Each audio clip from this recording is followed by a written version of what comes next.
I want to go back to our first conversation when we talked about yoga and consciousness. And I want you to remember that what I do is I literally help people change not just their body, but their mind, so that they can literally create the posture of their dreams and bring it into form. And that happens as much on the level of the mind as it does on the level of the body. It happens on all the levels. Now we're talking again, third chakra, because let's say, for example, and this is common, it's very common for me to say to somebody, and believe me, I'm coming from some knowing in the way of what I'm asking them to do. And I'm always asking them to do either something that I know they can do, or something that they have to reach just a little bit for, but if they reach, they will get it. And we've already talked about that as being a real formula for success. But with that comes a consciousness of connecting to your power and your strength. And now we're talking third chakra, solar plexus. So when we're talking about manifesting, people tend to think stuff. I'm not talking about stuff. I'm talking about what I would say is far more important, far greater than stuff. The ability to be deliberate about the creation that is your life, whether it's, in my case, a schmancy posture, or in your case, being, a robust producer, a prolific producer. So sometimes maybe it's where you're creating your living, like you've just created a beautiful space. So that's in the works. So the thing is that sometimes I'll ask someone to do something and knee-jerk response. I can't.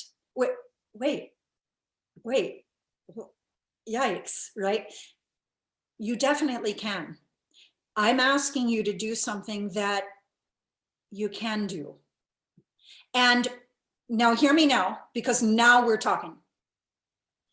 When I'm asking you to do something that in fact you can do, but you're not quite yet connected to your power, connected to your strength, connected to the potential, the full potential that exists right there at the source of your being, eternal being before this life and after.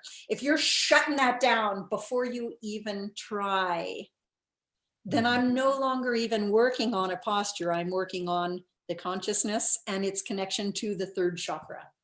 Now we're talking.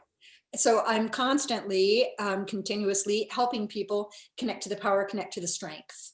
And that could be indicated by their willingness to what I call start where you're at, do what you can, always and only with breath and with form. And I give you something to do. And remember, that's what I'm really good at, is seeing exactly what you can do and where you're at, even and until and before you can see it for yourself.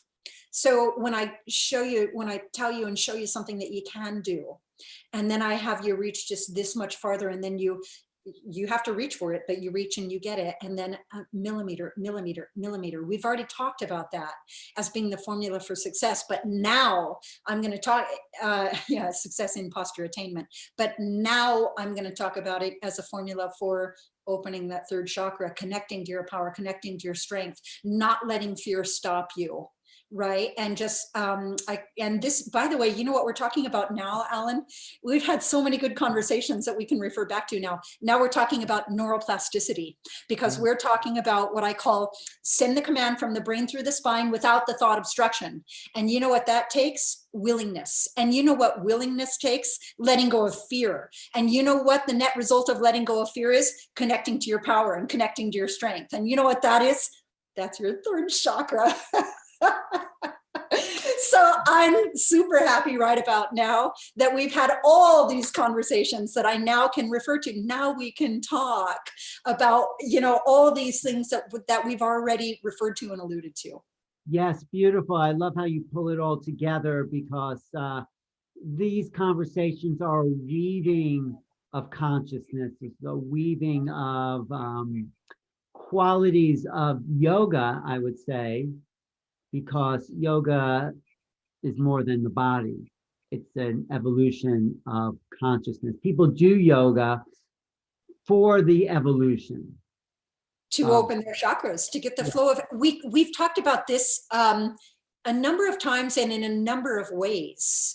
And we talked about it as the flow of energy through the spine. And remember, we talked about, the great yogis are sitting in the Himalayas and it looks like they're, doing nothing.